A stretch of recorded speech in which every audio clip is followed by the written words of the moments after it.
প্রায় ৩০ বছর পেরিয়ে গেছে, তবু একটি প্রশ্নের উত্তর আজও মেলেনি। সালমান শাহকে কে হত্যা করেছিল? বাংলাদেশের চলচ্চিত্র ইতিহাসের সবচেয়ে আলোচিত মৃত্যুর রহস্য ঘিরে আজও আছে অসংখ্য প্রশ্ন।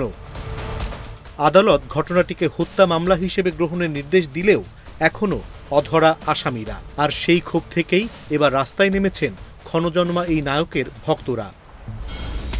শনিবার দুপুরে জাতীয় প্রেসক্লাবের সামনে মানববন্ধন করেছেন দেশের বিভিন্ন জেলা থেকে আসা সালমান শাহ ভক্তরা।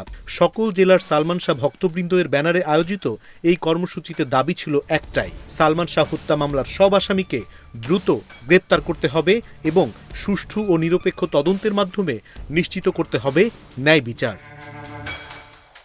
৯০-এর দশকে সালমান শাহর জনপ্রিয়তা আকাশ ছুঁয়েছিল, কিন্তু ১৯৯৬ সালের ৬ সেপ্টেম্বর ঢাকার ইস্কাটনের বাসা থেকে উদ্ধার করা হয় তার মরদেহ। সেই ঘটনার পর কেটে গেছে প্রায় ৩ দশক, কিন্তু মৃত্যুর প্রকৃত কারণ নিয়ে বিতর্ক এখনও থামেনি। সালমান শাহর পরিবার এবং ভক্তদের একটি বড় অংশ দীর্ঘদিন ধরেই দাবি করে আসছেন এটি আত্মহত্যা নয়, বরং একটি পরিকল্পিত হত্যা। এরই ধারাবাহিকতায় ২০২৫ সালের অক্টোবরে গুরুত্বপূর্ণ একটি মোড় নেয় মামলাটি।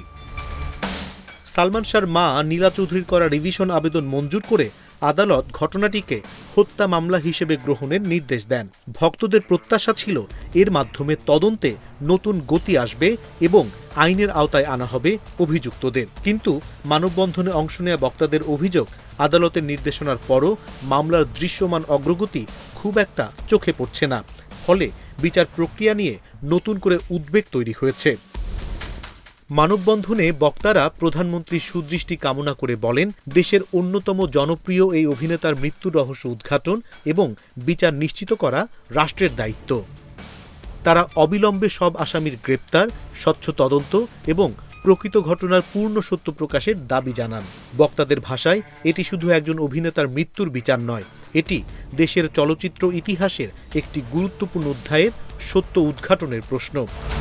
এটি একটি পরিবারের দীর্ঘ প্রতীক্ষার অবসানের প্রশ্ন এবং লাখো ভক্তের আবেগেরও প্রশ্ন।